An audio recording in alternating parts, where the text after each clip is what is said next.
IVF ట్రీట్మెంట్కి వెళ్ళే couples చాలామంది ఎంబ్రియో గ్లూ అనే వర్డ్ని వింటూ ఉంటారు. అసలు ఈ ఎంబ్రియో గ్లూ అంటే ఏంటిది? హలో అండి, నేను డాక్టర్ బిజీ, ఫర్టిలిటీ కన్సల్టెంట్, ఫర్ట్9 fertility centre, Karimnagar. So embryo glue అనేది ఒక ట్రాన్స్ఫర్ మీడియం. సో బేబీని, ఎంబ్రియోని గర్భసంచిలో పెట్టేటప్పుడు ఈ గ్లూ అనేది వాడతాము.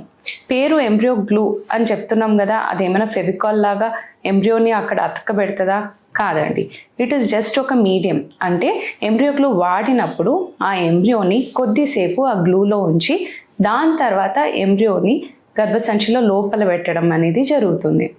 సో ఈ మీడియా ఏంటిది? నార్మల్గా వాడే మీడియాకి ఎంబ్రియో గ్లూకి తేడా ఏంటిది? సో న్యాచురల్గా గర్భసంచిలో ఎంబ్రియో అతుక్కునే టైంలో న్యాచురలీ హైలూరోనిక్ యాసిడ్ అనే పదార్థం ఎక్కువ అవుతుంది. సో ఈ పదార్థం నార్మల్ మీడియాలో ఎంబ్రియో గ్లూలో కొంచెం తేడా ఉంటుంది. ఎంబ్రియో గ్లూలో హైలూరోనేట్ అనే కాంపోనెంట్ కొంచెం ఎక్కువ ఉంటుంది. సో ఎంబ్రియో గ్లూ వాడడం వల్ల 100% సక్సెస్ ఉంటుందా? నో అండి. ఎంబ్రియో గ్లూ వాడడం అనేది ఫైన్, బట్ సక్సెస్ రేట్ ఎక్కువ మీ ఏజ్, ఎంబ్రియో క్వాలిటీ, అలాగే ఎండోమెట్రియల్ రిసెప్టివిటీ, ఈ మూడిటి మీద ఆధారపడి ఉంటుంది.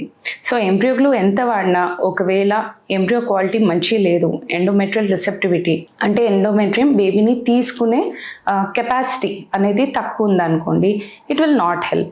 రీసెర్చ్ ప్రకారం ఎంబ్రియో గ్లూ వాడడం వల్ల సక్సెస్ రేట్ అనేది ఒక 3 to 7% మాత్రమే ఎక్కువ అవుతుంది.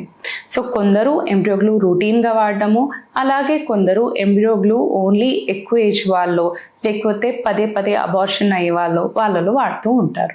So this is about embryo glue. Thank you.